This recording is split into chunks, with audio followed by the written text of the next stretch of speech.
Hi, this is Sandra. I'm here again with another recipe, and this recipe is what I call my beef stew and dumplings. This is a classic in the South, y'all, and I'm telling you, we love to eat this beef stew and dumplings, just like blueberry dumplings and pearl dumplings. I'm about to show y'all some of those recipes. But this right here is going to be the beef stew and dumplings. All you need to do is get you some beef like this, like beef chunks, and put them in a crock pot so they can be real tender. See how tender that is? You want them tender like this. That's tender. Look, ain't that tender, y'all? So you have to have that in order to have a good tender beef stew. So make sure you put them in a crock pot with enough water to keep that broth real rich. Now you can use some beef broth if you want to, but I do a little beef broth, a little water, and make it okay with the black pepper and salt. You can put an onion in there if you want to. Now you can put a bell pepper in this recipe if you want, but I'm not gonna use a bell pepper because I like to taste that beef and that gravy. Just a bell pepper is mostly like when you're doing beef tips and rice or something. So this is gonna be a beef stew. So what we're gonna do now is we're gonna use onions. I gotta tell you, we're gonna use onion. We're gonna use tomatoes right there. We're going to use salt, black pepper, and we're going to use Worcestershire sauce. Worcestershire sauce, yes, I'm going to use that. And we're going to do this. These are dumplings first. We got 2 cups of flour in here. Now you can use Bisquick if you want, but I'm not using Bisquick. I'm just using plain flour because we're doing collaboration with the Feast of 7 Days, the unleavened bread.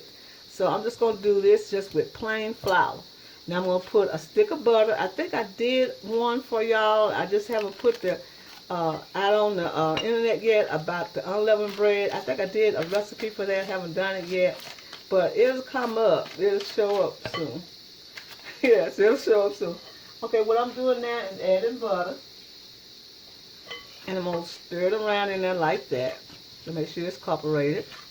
Now the butter got to be room temperature, or it could be just semi. But I make it room temperature so I can get it all blended into the flour, because the buttermilk is going to be cold. We're going to add salt, just like this. And this is going to be the dumplings. So we're going to add salt. We're going to add black pepper. Black pepper does wellness to this. And we're going to put some parsley flakes. I love parsley flakes, y'all. I really do. I'm going to put some parsley flakes like that in there. And we're going to stir this together around. Make sure it's blended. Okay, it smells good already, y'all. Now, we're going to add the buttermilk. This is all incorporated. You can tell that it looks like grain of sand. And we're going to add the buttermilk. And you know what, y'all? I almost forgot to put the egg in there. So we're going to get the egg. Just 1 minute, y'all. Just 1 second. We got to get the egg. Got to get the egg. Okay, we're going to beat the egg. And we're going to beat the egg up. Okay, we're going to beat the egg up. Just like that. We're going to beat the egg up. And we're going to add the egg in there. Now this is the dumplings now. Now you can do this quick like I said, and that'll be perfect. Got the egg in there like that. In this water, and then we're going to add the buttermilk. We're going to add buttermilk just a little bit. It's something about the buttermilk make the the dumplings real soft. So I suggest that you use a buttermilk in your Bisquick too, if you want to do it like that. And we're going to make this sort of like a little ball-like texture. That you can make a little balls in. Put a little bit more buttermilk. Just like that.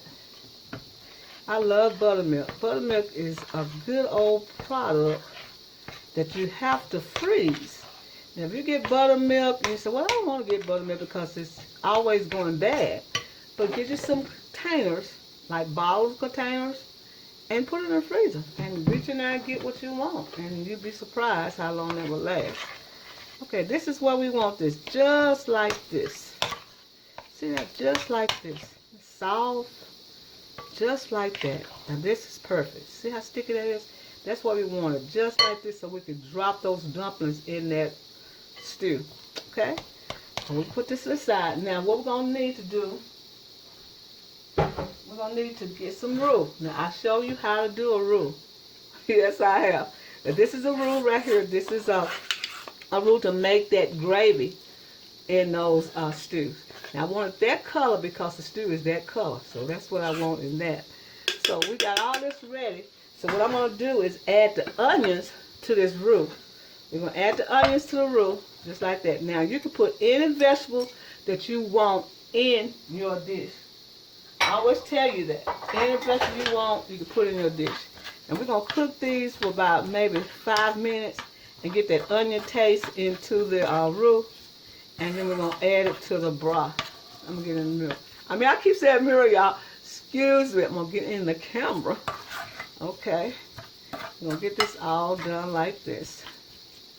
I want to give a shout out to Pretty Princess Lisa. She changed her name to I don't know what it is. But okay, something happened. So I'm showing, I hope I got most of the things in there. I just heard it. So we're going to go ahead and finish doing this and we'll be right back. All right. I have my beef stew broth. Now that's a big, good looking broth, y'all. Look at that. That's a good looking broth. And then I'm going to add the roux inside. Just like this. Just some of the roux in there just like that. That's so giving the thickness that we're going to need to make the roux, the gravy thick. So we're going to stir this in just like that. Then we're going to add the tomatoes. Hunky tomatoes like that. That gives us the richness as well. Now we're going to put the Worcestershire sauce in there. And I'm going to put about this spoonful in there just like that. That should be enough. And then we're going to put this back on the burner so it can get thick. It's going to take about maybe a good 15 minutes for it to get where it's supposed to be. And we'll be right back, y'all. When we do that, be right back. Okay, as you see, it's a wrapping ball. That's what you want when you get ready to put your dumplings inside this pot. You want it to be a wrapping ball like this. And see, the tomatoes is giving a real color. And I put a teaspoonful of tomato paste in there to help it to get more richer. Now I'm going over here where the dumplings are. So I'm going to add a little rosemary and a little thyme to the dough. I don't want to add it to the broth because I don't want the broth to be too spicy. Herby. You know, I understand what I'm saying, too herby. That's a good word. So what I'm going to do is show you how to drop these dumplings into that boiling broth like that. I'll show you how to do that.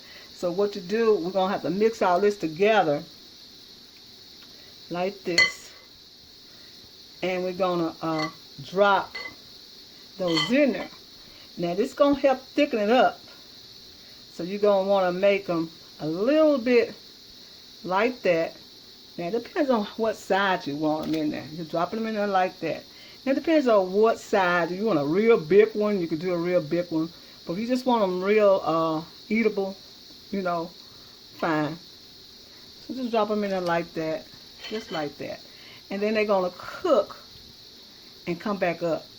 And we're going to come right back and show you what it's going to look like when I finish putting the dumplings inside. Okay? I'm going to set you down because my hand is messed up. Alright. As you can see, the dumplings are getting done. Look at that. Look at that. As you can see, the dumplings are getting done. So what we're going to do now is add the meat. We're going to add the meat just like that. And we're going to let that simmer for maybe about 10 minutes. And we will have our finished product. Look at that, y'all. Ooh, don't that look good already, y'all? Oh, my goodness, we can't wait to see it. So let it simmer about 10 more minutes and we'll be ready. All right, this is our finished results of my beef stew and dumplings. Have you ever heard of that before? Well, here it is right here, y'all. I showed you how to do it. So these are end results of the matter. They're all that tender beef and the tender dumplings. I got me about 2 dumplings, y'all. And look at that. Ooh, that looks so good. Look at that. That rich gravy. I show you how to do the rule. How you make sure it's tasteful. Now you can put any season you want in there. You can put any season. You can put carrots in there. That's not a season, but you can. Potatoes, whatever you want, you can put in this stew. But I just use the basic. I use onion and Worcestershire sauce and tomatoes and a little tomato paste, and that's it. And I showed you how to do the dumplings without using the Bisquick. And this is what this is, y'all. Look at that. Ain't that beautiful? That is beautiful. And the meat is tender. Look at that. The meat is so tender. Look at how tender that meat is. Ain't that wonderful? That is good. Good, good. And so good. And look at look at the gravy. Look at that. Look at that gravy, y'all. Look at that. Ain't that good? That is so good and tender. And flavorful. I'm telling y'all. Y'all need to try this.